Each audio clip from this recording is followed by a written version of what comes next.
Serves to be the best player of that ball game, Ton. Siya talaga yung naging surprise performer nung nakalaban nila. Rakal tumatakbo. Entra na naman si Rakal ahead of the back. Kevin Rakal with a finish. And yun, if there's a broken play, there's a broken shot from Kevin Rakal. Dumulas na eh. Pero ito, 5-0 to start the ball game in only 1.5 minutes. At pangatlong turnover na yan ng Perpetual. Tingnan natin kung makakabangon sila. Muna ng Altas ang kanilang opensa. Thompson tumira sa labas in the face of Kevin Rakal. That's the fearlessness of the MVP. President Calvo. Quinto inside pass to Publico. Too wide open was Publico. Platform PFC.tv. Maraming salamat muli sa inyong pagtutok ngayon. Anton Rojas kasama si Coach Alan Gregorio at Juggernaut ng Letran will be there and will be able to stop the offense of Acueti, but not that. pangalawang pagkakataon para sa Letran. Stop and pop jumper is good. You know, I really like the confidence of this young man, Calvo. He's taking the nice shots. That time it was a dribble pull-up. Yun yung mga pa-kontra. Kalaban sa zone defense that is being done by Perpetual at this Second period.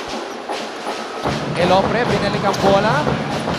And nothing but net on that shot by Gab Dagamon.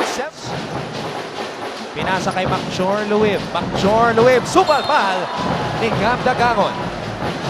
And to make things worse, tumama pa sa kanya yung bola before that ball went out. Let's look at it once more. First, that block. And Cruz. Linabas. Back to Cruz for three. Mark Cruz!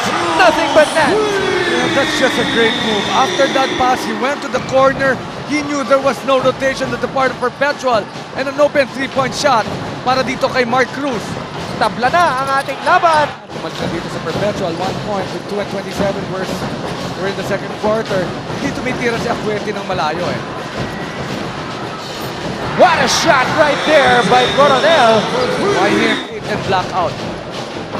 The smallest man on the floor.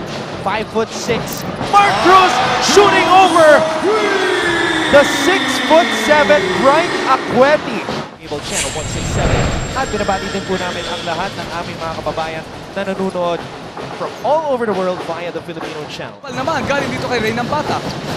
Sa kabilang panig naman, Kevin Rakal. Another three-pointer for the Knights. For Perpetual. At nalibre sa ilalim, si Dom Soliano. 8 points for the Storting Center.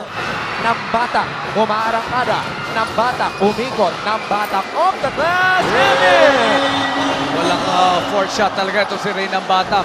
And double team comes. Thompson, pinasa sa loob. Ese, count the basket and the foul. Good flash on the part of Ese. That is where they should be taking their shots. That is where the advantages, the big men of Perpetual, they have to get the touches. Pinalik kay Cruz, they go down low to Quinto. Dinedepensahan ni Thompson. Quinto, hook shot is good! Sensing that Bong Quinto has some advantage. Acueti with a rebound. Acueti, pinasa kay Dagamon. Forcing the issue that time was that Salamat po sa inyong pagtutok. Anton Rojas kasama si Coach A.G.